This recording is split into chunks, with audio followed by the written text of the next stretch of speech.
I'm Ron. This is my brother Daniel, and this is Rolls in the Family, and we are feeling festive today. If you can't tell from my very festive shirt. Yeah, the classic ninja. Yes. Holiday green, I like to call it. I think last year when we did this, I was like, man, I really should get some kind of Christmas sweater or something. Apparently that did not happen in the last year. So New Year's resolutions. Require a Christmas sweater. This is our final video of the year, and this is a fun one where we go through and hand out 5 very prestigious awards, Daniel. But it's interesting because we're not actually handing these out to games like many might do. Instead, we're giving them to ourselves. These are awards for actually mostly game plays, like specific sessions of games. Okay. And actually, I guess there's one of the categories that's for a day. So who do we send these awards to? Days don't get a lot of love. I know. Shout out days. Yeah. So if you have a day that you're really pulling for, hopefully you'll see one of your favorites win. Yes, so we are going to have 5 categories here, and actually we would love if you down in the comments below tell us your picks for these categories, if you can. There's some of them that are a little easier than others, depending on how much you track your games throughout the year. Yeah. But the categories we are going to go through in order is, first, best day of games. Just holistically, the lineup of games that got played, it just was the best day. Then we have biggest blowout of the year. Then we have closest finish of the year. Then we have worst play of the year. Maybe not as sought after as some of the other awards, but always interesting. Yeah. And there's a lot of reasons why something could be the worst play. Like it could be you did really horrible. It could be you got a huge rules mistake and it was just kind of a train wreck. It could be it was the wrong game for the group and things just went off the rails. You know, it's kind of open to interpretation. It is. Kind of a funny category to talk about. And then the most prestigious at the end, our top play of the entire year. This is fun, Daniel. I love this video. Yeah, let's just get into this with our first category. So this is the best day of games. Okay. I feel like the award show, you know, it feels like we should be giving nominees, but we ain't got time for that. We're jumping right to the winners. No time for that. Yeah, my best day of games, Ryan, actually came with you. I know. That's touching. And so what's interesting about this is usually best day of games, you think there's this really huge lineup of tons of games. Although I don't have a lot of days in the year that are like that anymore. So even getting 2 or 3 games in a day is kind of a big... I got days where I played 27 kids games. Okay, there you go. And it was a great day. Yeah. But my best day, when I think about... there were 3 plays, although only 2 different games. But man, my heart just gets warm, Ryan, when I think about not just the games, but even just the context of how the games were played. This goes to April 29th in Fraser, Colorado, at the Airbnb that we stayed at as a family. So first, this was when I got introduced to Planet Unknown. Oh, yeah. And a life-changing moment. Which really did change my life, Ryan. If you remember, I was about as ecstatic as one could be when first playing that game. It felt like what I had been searching for my entire life for a polyomino game. Ever since he first heard the word polyomino. Ever since I knew there had to be something out there. Yes. But man... It blew me away. It was I need to own this game, and I do own this game now. And so I think we played, it might have been a 4-player game of it, but it was just a blast. And I was oh my gosh, this game is incredible. So we did that. And then, Ryan, if you remember, in the evening, me and you did something that I don't think we've ever done. We've played this game 300 plus times. But I don't think we've ever played this game this way. And we got 2 plays of Race for the Galaxy together, which we love Race for the Galaxy. But we were sitting over at, I don't know if there was something happening at the main table, but there was a Nuggets. I think because we wanted to watch the Nuggets. We wanted to watch the Nuggets game. And so we go over to the couch and we're sitting side by side and we're playing Race for the Galaxy at this little table in front of the couch, watching the Nuggets. And Ryan, that was like heaven for me. It was really nice. It was really great. Like I'm just reminded of how great this game is. Like, I mean, we talk about it's just like comfort food for us, It's just like, oh, this game is so good. Perfect game to do while watching something else because we're not having to work really hard to know what's going on. It was a fun Nuggets game that was happening. So it was just like all of that coming together is what makes that day my best day of games. It was just so heartwarming, honestly. Was there a fire? It just sounds so picturesque. It does, I know. And it was so when I thought about that day, I just had tingly feelings come up all in me, Ryan. And so don't know if that came out right. I don't know if I have any tingly feelings from my day. Okay. Well, yikes. So I picked. I did not pick that. That is a fine pick. Thank you. That was a. I mean, yeah, it is funny to play a game like Race for the Galaxy you've played so many times and like experience it in this kind of different way. And we just don't play it that much anymore. We don't. So I know. Even just the opportunity to play it again and play it, it just is like returning to, it's like an old friend. Yeah. It was so great. Nice. Well, your 3 games played on your day is going to pale a little bit to my 17. But there's a couple games that really drive the total up here. Let's walk through this. Okay. So this is February 15th, day after Valentine's Day. Okay. So day starts off with me and my son Toby just playing a game of Monza. Good. Quick, what a good game. start! It's good to just warm up a little bit. That'd actually be a good one I'd recommend for you. Where you're at in your kid journey. I thought you were just gonna say where I'm at in my own, development. Yeah. With your mental capacity, I think Monza would be great. So then Toby and I continue on to what has been, a staple this year with him, really a defining thing of this year, which is playing Crokinole with Toby. And we played it 6 times in a row. Okay. So that helps towards the what total was the here. Who won? I think this is earlier on where we were probably still playing with a handicap. Mm-hmm. Him handicapped, and I probably won most of these, I'm guessing. And that maybe some of them were quicker games, which is why we got more of them in. Though, man, he's come a long way. It's going to happen here soon. I know. That he's going to beat me in a no handicap game. We need to start live streaming with these me matches. Yeah, I know. Let us know if you want to see me and my 5-year-old play Crokinole.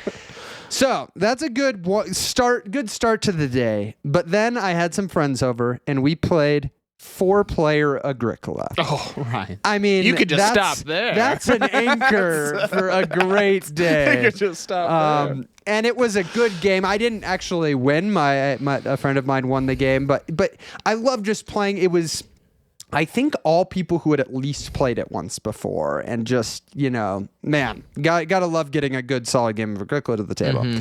Then that same group after that goes on to play Yellow and Yangtze, which is a very fun, more interactive, very nice change of pace from Agricola to kind of more of this abstract, kind of just the way the things develop on the map and the interactions and the creativity of moves in that game. Really, really interesting. So that was a lot of fun. Yeah.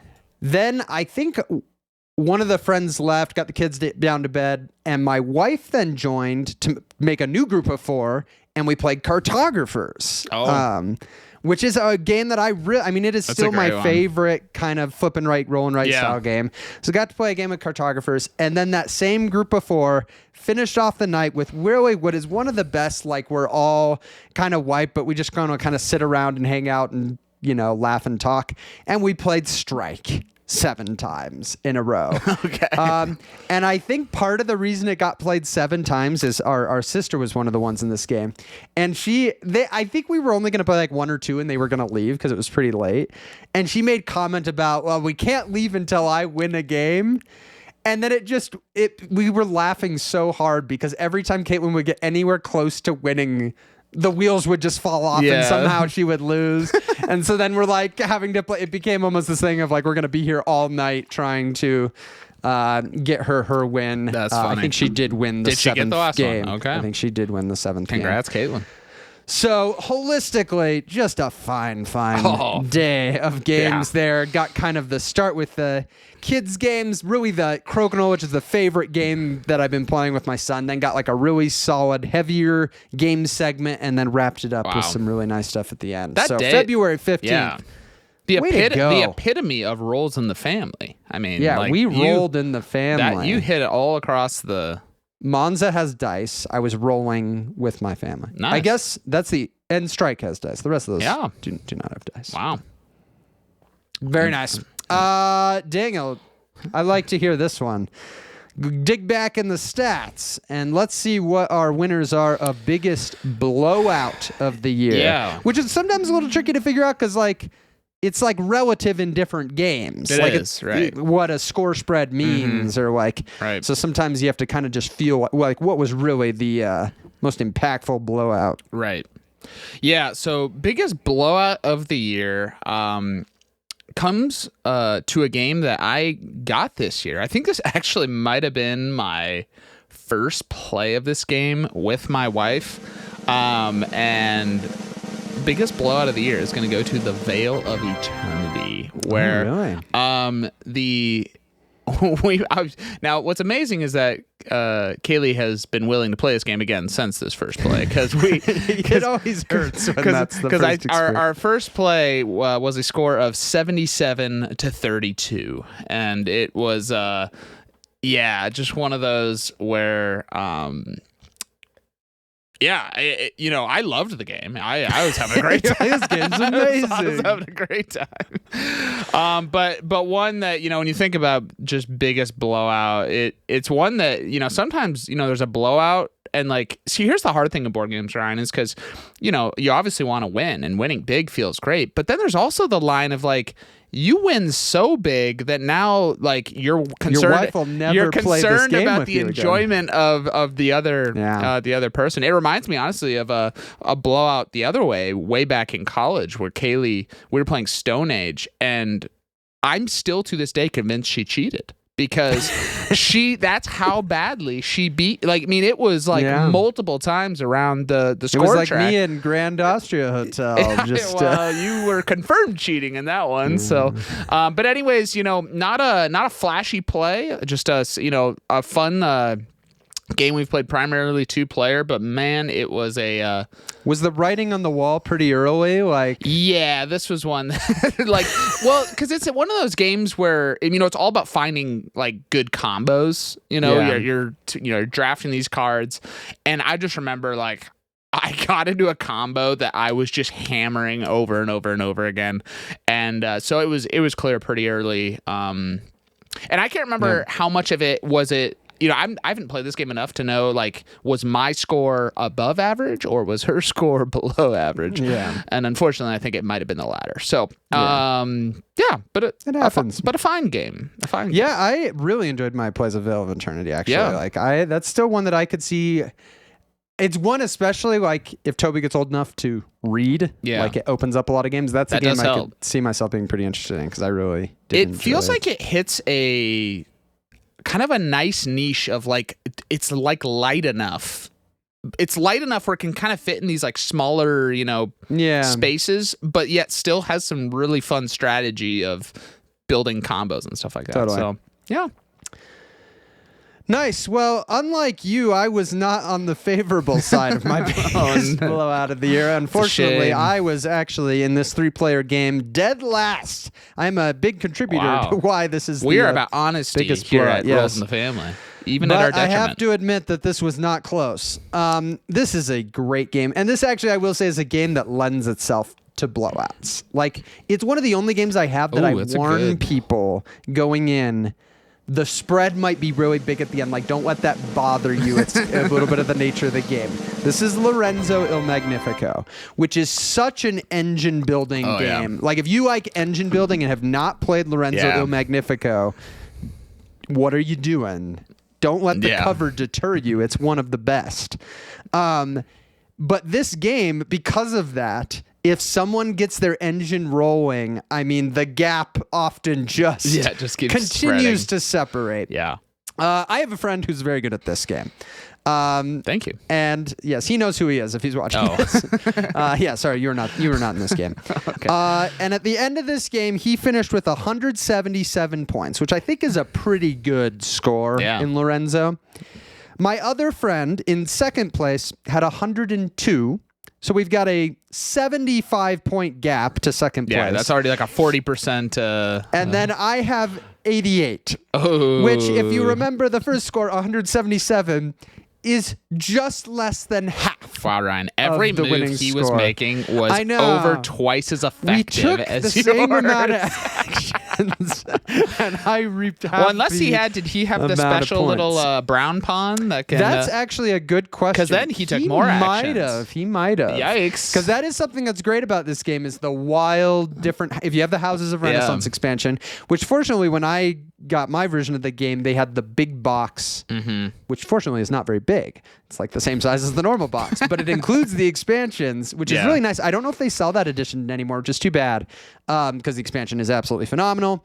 But yeah, this was a brutal one. It was one of those ones where it's like, man, I love this game and I had so much fun playing it.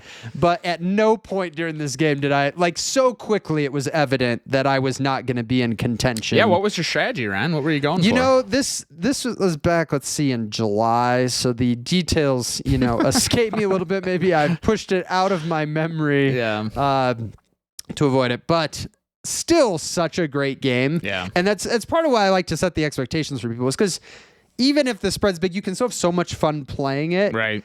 I just want people to know that that's like a normal thing in the game. It doesn't mean you did like... I didn't do half as good as him. I don't know, Ryan. If he had an engine that's 10% better over the course of the game, okay, so his engine was probably 40% better, but, it happens. It happens. Whatever you got to do. Still a great game, though. Love justify it. So let's jump to the other end of the spectrum here, Daniel. Yeah. These are the nail biters. Yeah. The close finishes of the year. I guess I don't know exactly how you approached it. I kind of approached from like, if there's multiple close finishes, favoring the one that had more players finish close versus like so if I had a 2-player game where there's a close finish, but there's like a 4-player. Interested to see. You're in mine, so maybe you're we could in cross mine. We could cross over. I think we might have a crossover here because I had several options. But again, I didn't remember this play at first. But when I remembered it, I remember the feeling that we had at the end of just like, oh my gosh, that was so tight.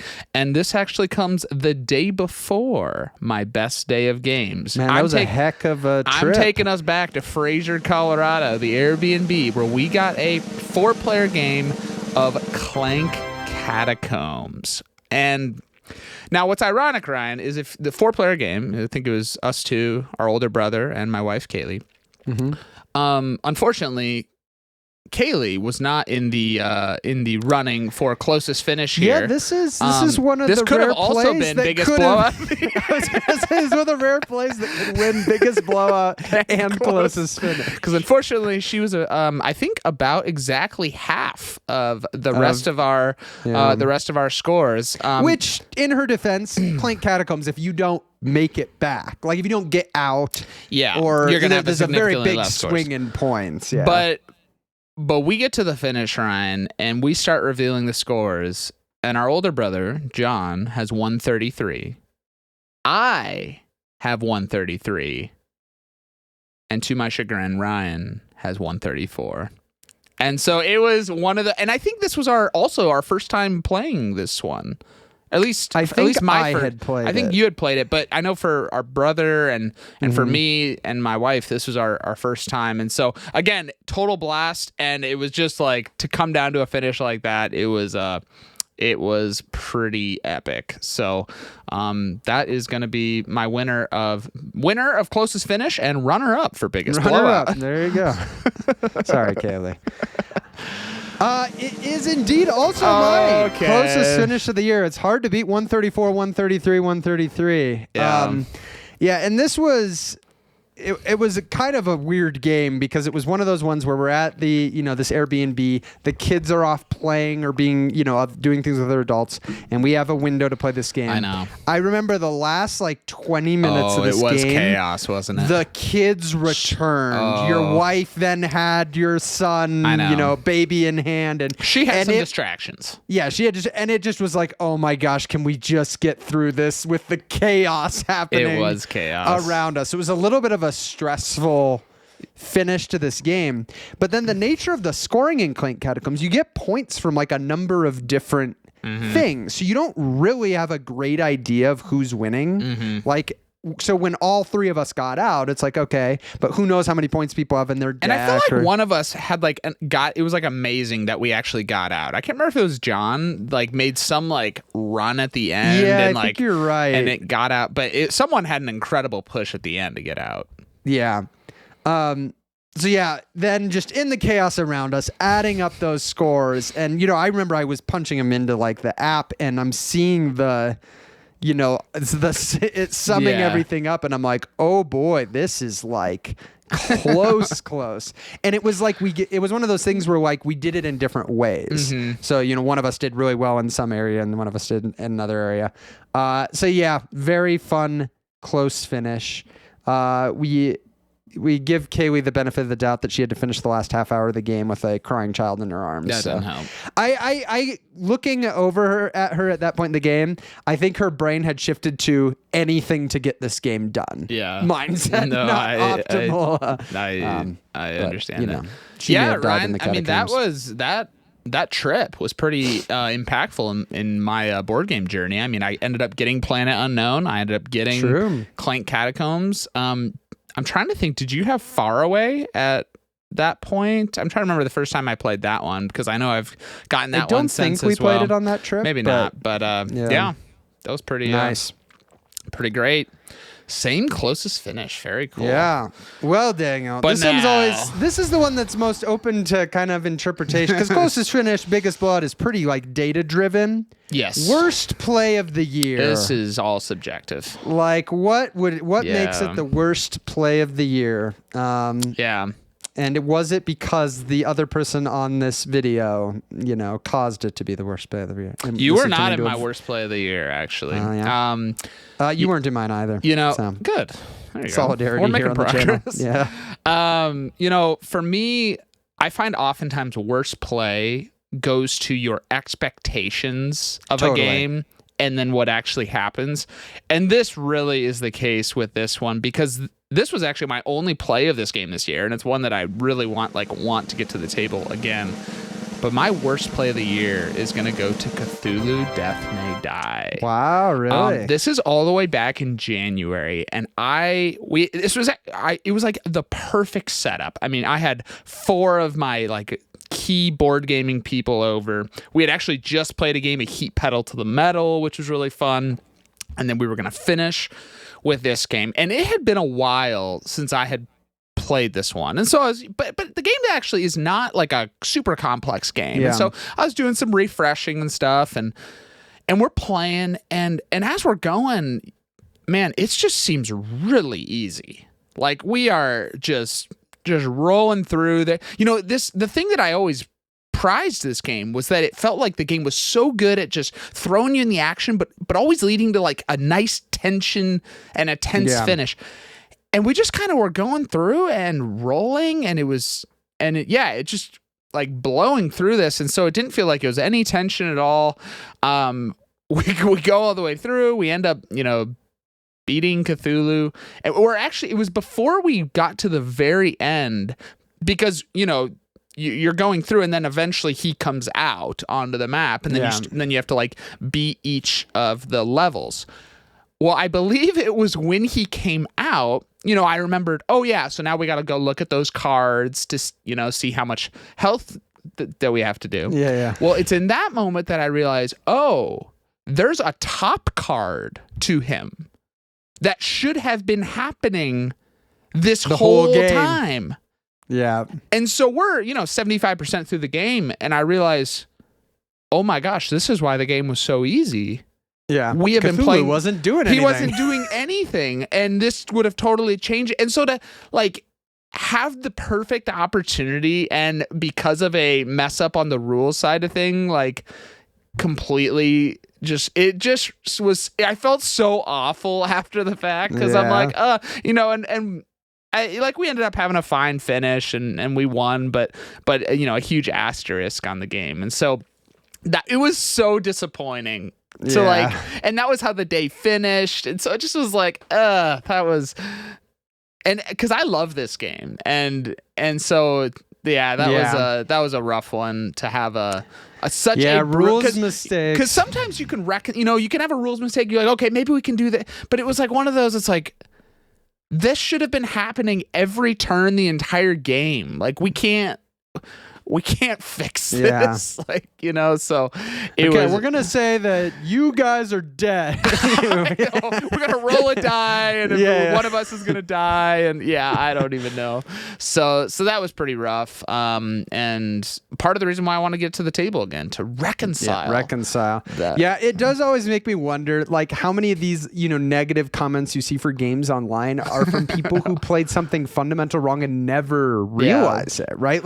If you had played Cthulhu Death May Die for the first time and never realized that was a mistake, you'd be like, man, this game has no it just isn't I actually working for me. love reading threads of games of just people's worst rules mistakes. I think that is so funny because I can relate to it so much. The people who played Hanabi thinking it was competitive. A little different experience. Oh gosh, yeah. So that was Nice. a tragic play, Nice. and wins worst play of the year for me. Congratulations. My worst play is actually not due to a rules mistake, which has been kind of, I think last year's ours, we had a share of one that was because of a key rules mistake. This one is not a rules mistake. Partly because it was played on BGA, Board Game Arena, which, enforces the rules. So this is actually a game I played with just 3 anonymous people on Board Game Arena. I thought, I'm going to go play a nice game of Agricola. I love Agricola. Right. I'm going to go play it for a night. And I realized that people who play Agricola online a lot probably are a lot better than me, despite me playing the game a lot and being good in I'm a big fish in a small pond playing it in my physical plays. So I'm going into it knowing okay, this might be a little bit more cutthroat than I'm used to. But we're playing this game, and it gets to the end of it. Let me just read off the scores here. So the winner had 41, and this is just vanilla Agricola. Okay. Winner had 41, second place 38, third place 34, and I had 27. Now, if you haven't really played Agricola, that may not sound like that. I mean, I was only down, 14 points? That's pretty rough. 14 points at Agricola is a chasm. That is a chasm. That's a lot of points. And when I told you that I scored 27 in a game of Agricola, you had the same reaction that I did, which was how? Yeah. Just because we're experienced enough in Agricola that even when a game is going really off the rails, going into those last rounds, okay, I'm not going to get, I need to just pull together. Your floor feels like 40. It feels I would say the floor's worst game I could fathom is a 35. Yeah. Right. And so as I'm coming down the stretch here and I'm getting into that mode of I'm not going to finish this. I need to just pull together points. And I'm starting to compute how much I think I can pull together in growing. And I think I got to 5 people at the end. Which means that that was all your points. I only have 12 points not coming from, and I definitely got cut out of, and it was more cutthroat. I got cut out of a few things that I did, got negatives. I'm curious, Ryan. What were some of the things you learned from competitive people? Did they go after something more than we usually do? I think I got cut out of wood in a way that really, really hurt me. And then I really pushed to get up in the family growth queue. Like I actually grew faster than some of the other people, but I think I did it at too much of a cost. Like I really... Yeah.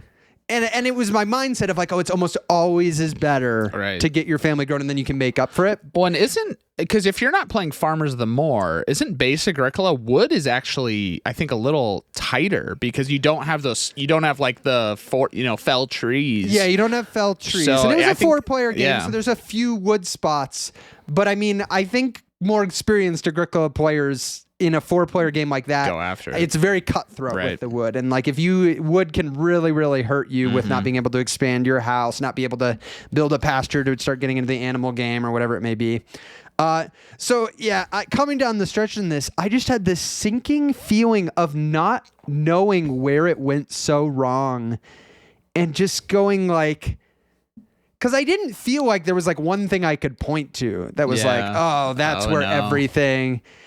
And so it almost was like an identity crisis. Oh my It was gosh. like Ryan's questioning I everything. didn't know that I could play a game of Agricola and score 27 points. You needed a little slice of humble pie over there. I did, I guess. You've been used to whooping on us for years. I think a lot of it was the combination of strong online players and me, not having a good game. Like I think I had a poor game. I think I had like a card I played that I didn't even end up using, so that kind of thing, hurts you a lot. Can't waste actions in the online space. You can't waste actions in Agricola.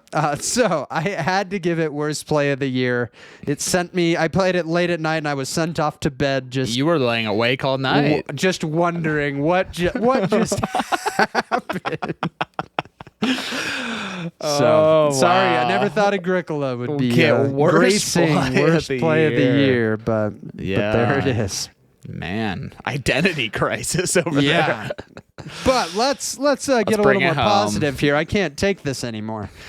We are now giving out our most prestigious of all awards. If you're a regular on the channel, every month we do our top 3 plays of the month. And so every month we get kind of a top play. This is the king of the whole year. What was the best play of the whole year for you, Daniel? It's funny. I didn't check our top plays of the month for the whole year. So hopefully that's like the easiest way to do it. I know. I'm realizing that. I just was scrolling through my BG stats and was like, real efficient. So we'll see if this correlates. But I was thinking back on the year, and my play of the year comes from one of the things this year that I kind of started doing was wanting to form kind of a board gaming group, specifically with a lot of people that we have at our church. I know a lot of people that like board games, and so I ended up forming kind of a Discord group, starting to kind of host some like monthly game nights. And so this was, I think, the second game night that we had, and we actually had a pretty good turnout. And got I think at the time, some more people came later, but at the time we had was it 6 or we might have even had 7 people. I'm not sure. Maybe I think it was just 6.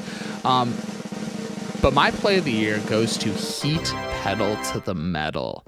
And it was really cool because I own Heat Pedal to the Metal, but one of the guys who came also owns Heat Pedal to the Metal, and he actually brought some expansion maps, and he even had like 3D printed, things holding the. I mean, it was pretty sweet. And so we got to actually try the Japan map, and this play showed why Heat Pedal to the Metal is just as incredible of a game as it is. I mean, it's one, like, you start off and like a couple people get really far ahead, and there's that feeling of like, oh, are they just gonna stay ahead? But I am continually blown away in this game where incredible moves can happen. I mean, I'll never forget one of my buddies is way behind, and there's this long straightaway, and he just pulled off this incredible, like, got around the curve and made this, and then the next turn made this crazy long comeback up to the next curve. And it was a game of just jostling back and forth. I mean, I felt like every single player had a moment where they made this incredible move and kind of pushed into the lead. Yeah. And so we're just going back and forth, and it's coming down to the finish, and it's between me and the guy sitting next to me, and I make a big move to get around the last curve. And so I'm like, I think I've got this. Like, I'm a curve ahead, because I'm looking at the others. I'm like, I don't think they can make it. Like, they're too far back to get around this curve. Well, he pulls off something incredible, and he gets around the curve. And so now it is going into the final turn, or right here where we just got to go get through the straightaway.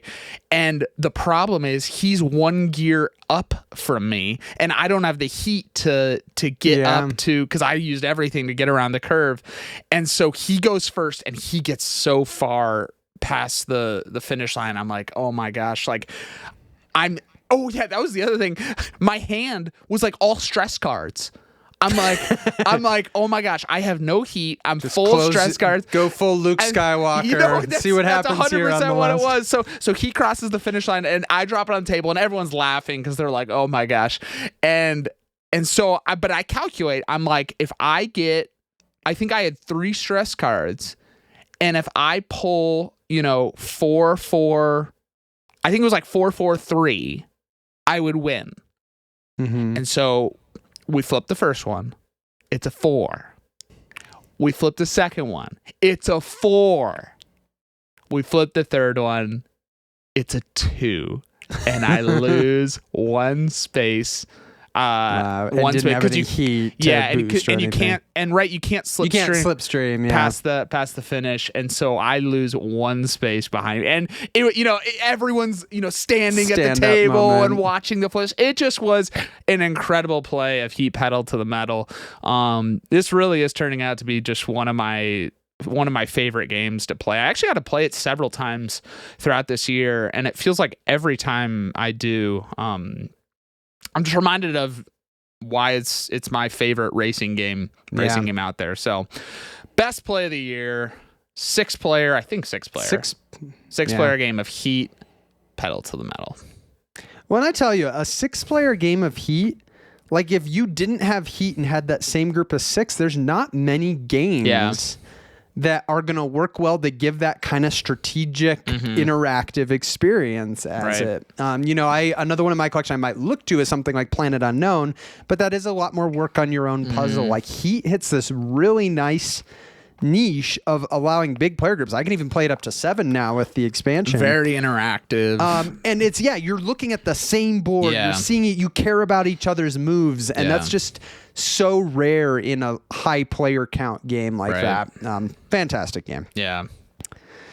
I had a tough time deciding this, for my best play of the year. I considered my Memorial Day Finger Golf Open of 8 players, where we had this great 9-hole game of finger golf, and it went over really well. I actually considered some of the 2-player games I had of innovation this year that just so exemplified the crazy variation in that game and the way people can come back and everything. But at the end of the day, when I really thought about it, what was the top play of the year, I have to give it to Sausage Sizzle. Oh my God. I have to. And specifically, this game I had when I was with my wife's family on the vacation trip. Because it's, first of all, Sausage Sizzle has more than proven this year to be this perfect game for these types of kind of family group situations, for a group that doesn't want a super heavy game but wants to roll some dice and laugh together and stuff. It just has nailed it time and time again. And so on this trip, we were playing it. I think we had already played it once or twice on the trip, and we were playing kind of a late night game of it, which sometimes late night gaming can just be a fun dynamic. Everybody's getting a little slap happy, and it's just kind of like, coming around this fun game. And it also had this weird dynamic of the baby that was there, my brother-in-law's son, was down. And so we needed to be kind of quiet. And I guess my kids had gone to bed, but who cares about that? So we had to be kind of quiet. It's like, okay, we can get excited and stuff, but no absolute screaming like we sometimes do in Sausages.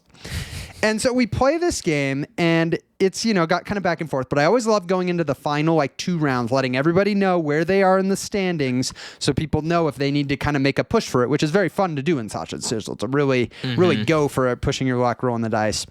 And then just the sequence of events that happened at the end here of the last turn of the the second to last round, that last player like took the lead away from the player that had been leading the whole time. So now we're going into the last round. And so that first player now needs to make a big move to get back into first. And you have to understand in Sausage Sizzle, you're down to one animal on your final, like, so you can only score that animal, which makes it a lot harder to get good scores because you aren't necessarily going to roll a lot of that specific one. He manages to get 3 of his animal with sausages for a 21, which is a huge play on the final. I mean, that's really hard to do on last turn. And it was like, oh my gosh, he reclaimed his spot. He's going to win because he was pretty comfortably in the lead at that point. So then we go into, computing for each other player. Is it possible and what would you have to do? Well, for the next player, the only answer was you need a 28. You need a perfect 4 animals, sausages, 28. And so when you know you're going for that, you go Keep for going. it. Yeah. And it's fun to go for it. And so we watch as he's going for it. And it's still alive. That's what I would say. The perfect score is still alive. Comes down to he has 3 animals with the sausages and has 1 animal left and gets the 1 out of 6 to roll the 4th animal. Perfect 28 to take the lead. We are losing our minds quietly, right? It's like screaming without screaming and people are like getting out of their chairs and like, I can't believe what I'm watching. And just like the energy at the table while trying to keep low volume was very, very, electric. Palpable. It was electric. So then we hand it to who might be the GOAT of Sausage Sizzle, my wife, Mary. Has probably the best record in this game. And now because of this other player bumping up into first, now her only chance is a perfect 28. And we watch, as our minds have already been blown, as she gets to exactly the same situation of needing to roll having a 21 and rolling 1 animal die, and she rolls it and rolls the 4th animal. And if we lost our minds the first time, we absolutely went ballistic the second time, like getting up and running around the house. Like it was just like one of those moments of we just witnessed the most improbable sequence of events in this. And my wife ended up winning the game. The last player couldn't quite. I tell you, if he had got a 28, I may have passed out. But man, you think of the experience that this game created in that moment, and it just it's such a game like that's hitting above its weight. Like, it's not surprising when I come like last year and go, my favorite play of the year was this really good game of Agricola that I had. But man, Sausage Sizzle, and it wasn't like it was just this game this year that Sausage Sizzle really nailed it. I mean, I know you were in games that we had really good games. Game of the year, just in terms of... I mean, it in a lot of ways has been the year of Sausage Sizzle and Crokinole, depending on which segment I'm looking at. But yeah, just... Such a fun experience. It was so funny because Mary's younger brother, that was his first time ever playing Sausage Sizzle. And he's just going like, this is the greatest game I've ever played in my life. That's so good. And I'm like, okay, that may have not been exactly how every game play goes. But yes, have to congratulate Sausage Sizzle on winning my best play of the year. What a world that we live in. Ryan's worst play is Agricola. And Ryan's best man, play it is changing. It's a sign of the end times here, folks. So there you have it. Those are our awards for the year. I hope you enjoyed that. And we thank you for watching the channel here at the end of the year. Another year at Rolls in the Family. We appreciate those of you that watch and comment. It's fun to hear from our audience. And we wish you a very happy new year. Hey, we have a lot of exciting content coming up in this new year. I'm thinking of our most played games of the year, our best new to us games, a lot of awesome stuff coming up. So stay tuned for that. But in the meantime, you don't have to wait to watch more of us. We got videos right here. We will see you in the next one.